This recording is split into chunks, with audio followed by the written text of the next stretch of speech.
columns anymore. We deallocate all the columns associated with this particular invocation of the subroutine. Are we doing okay? Okay. And scroll, and scroll.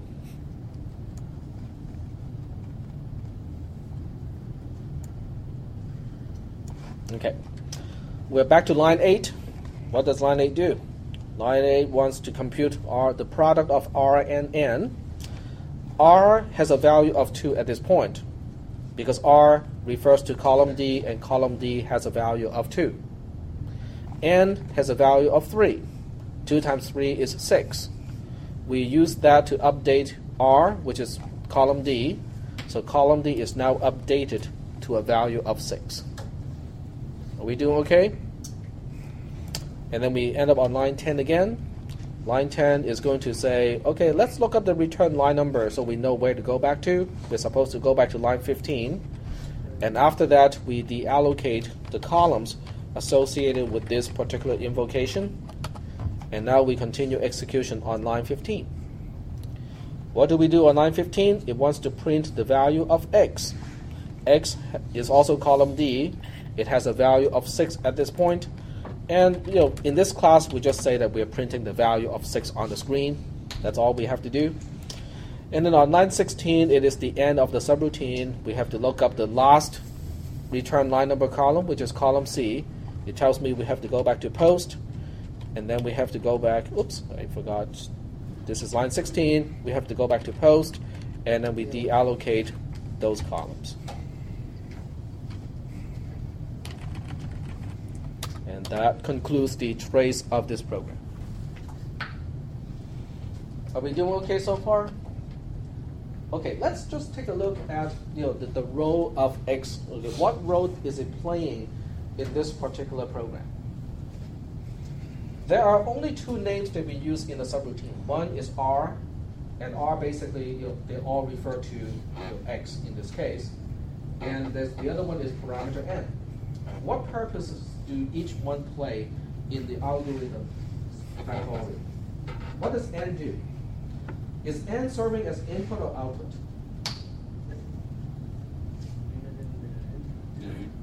It's input. Okay. In other words, we use parameter N so that the invoking statement can tell the subroutine, hey, you work with this number. Okay. So N is an input into the subroutine. What do you think parameter R is doing? The output. It's kind of an output, but it's not really output in the conventional sense, because R is actually, I would call it a wormhole. Okay? Every single instance of R is a wormhole back to the original object. Whatever you do to R inside the subroutine factorial, you're doing it to some column that does not belong to this invocation of factorial. Yep. Hmm? Throughput? Reaction. Yeah. Wormhole. Because it really is a wormhole. It's a way to get back to another point of space, so that you can change the other thing. Is that okay so far? But it does serve the purpose of output, because there's no other way for me to get the information out of the subroutine, because every single parameter of a subroutine invocation gets shredded at the end of the execution of the subroutine. And previously, we had to rely on global variables to get the information out. But this time, the subroutine called factorial does not require a single global variable anymore. Right? And that's good, because we know that global variables are evil. Yes, they are evil. Like virtue. Unfortunately, just like in the movie Spaceballs, okay, there's a famous quote from Big Helmet: "Evil will always prevail because good is dumb." That's exactly his line, and that unfortunately is true in programming as well. In other words, you will continue to find professionally written programs that utilize global variables when they really should not be using global variables. Evil will prevail.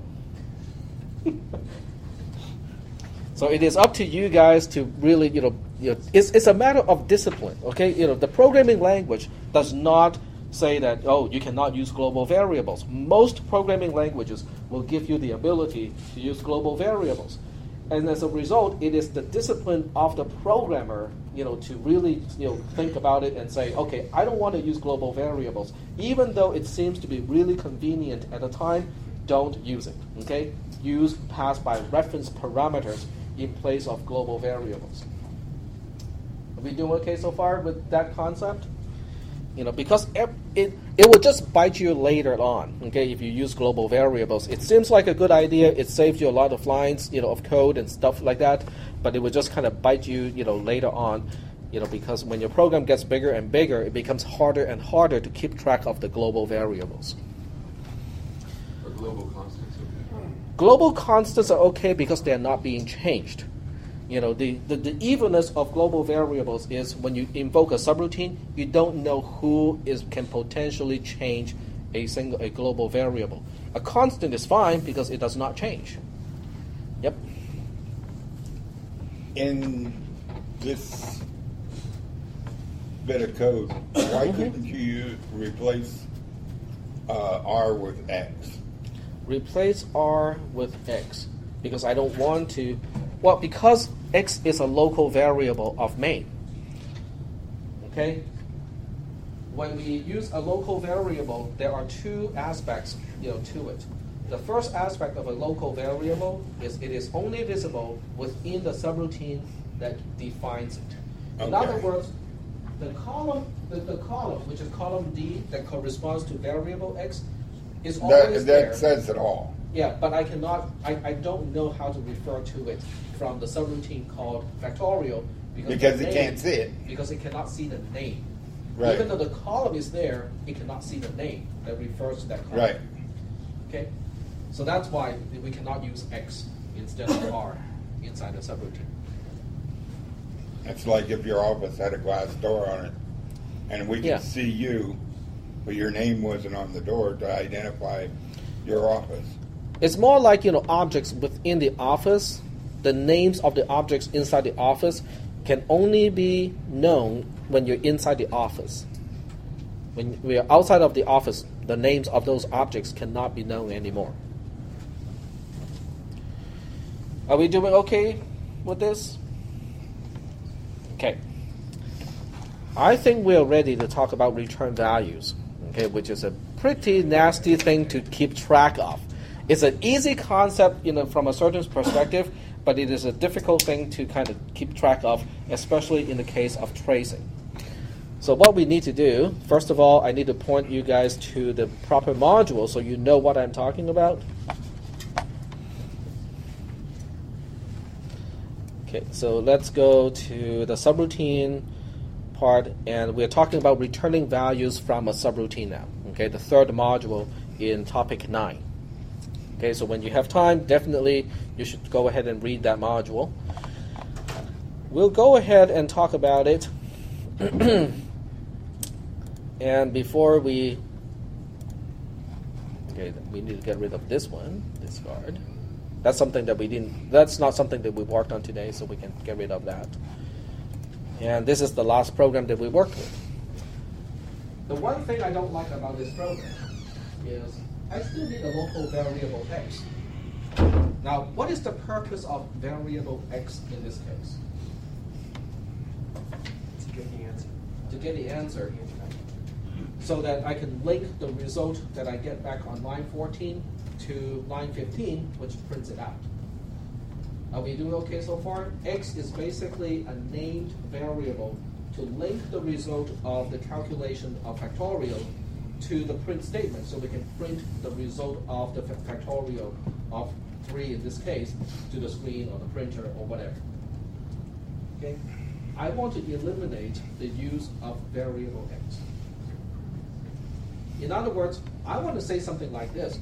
I want to say print the result of 3 factorial. That's what I want to do. Okay? The question is, but how do we do it? This is what I want to do. Now, let me save the program again, but this time under a different name. So factorial with return value. And we won't work on this one just yet, but I want to show you what I want to do. I want to eliminate the local variable x entirely. And I want to eliminate line 14. I don't want to invoke factorial separately. Okay, so let me just erase these two lines. Oops. Delete rows. What I want to do is to change this statement. Instead of printing x, which is a local variable that is no longer here, I want to say print the result of invoke factorial 3 goes to n. Which means factorial itself also needs to be adjusted because there's no r anymore. I don't need a parameter called r to factorial because I'm using the return value concept. So I'm changing the program step by step to make it consistent with what I want it to be, and then we'll talk about the mechanism of returning a value. Oh, but without parameter r, how am I going to return the result of a particular calculation of factorial? In other words, I cannot do this anymore, can I? Because I don't even have a parameter called r anymore. So the answer to that question is we'll introduce another type of statement called a return statement. In this case, we'll return a constant of 1. Oh, but what about the other one? What about this one here? Well, this one gets even more complicated than that because I can take out one of these two, and then the other one is adjusted. We are going to return n times the result of that. Is the program getting longer or shorter? Shorter. It's getting shorter. Are we increasing the number of names and variables, or are we reducing the number of names and variables? Reducing. We're reducing, okay? Now that's good. I don't really care that much about the length of the program, but the reduction of names that I'm using in this program is good. That's because in the previous program when we had the local variable x, that means I have to remember to use variable x to print it out in order to print the result of the factorial calculation. If I have several variables in subroutine main x, y, and z, I can potentially use the wrong variable, right? I do the calculation with variable x, and for some reason I have a typo and I type variable z. Okay, because x and z are next to each other on the keyboard, potentially I can make a typo like that. And then the program will be wrong because it will be doing the calculation, storing the result of the factorial in variable x, but it's printing z, which I'm using for some other purposes. But this eliminates that kind of mistake altogether because the print statement is using the result of the calculation directly. So it's a good change. The question is, what is it doing? What does the return value do? And how do we trace subroutine execution when we use a return value? Those are the new questions because this is a new mechanism that we haven't seen before. So I will save this program, but I won't trace this one because tracing this one is a lot more confusing than the simpler examples that I will go through next. We'll start with something that is really, really simple.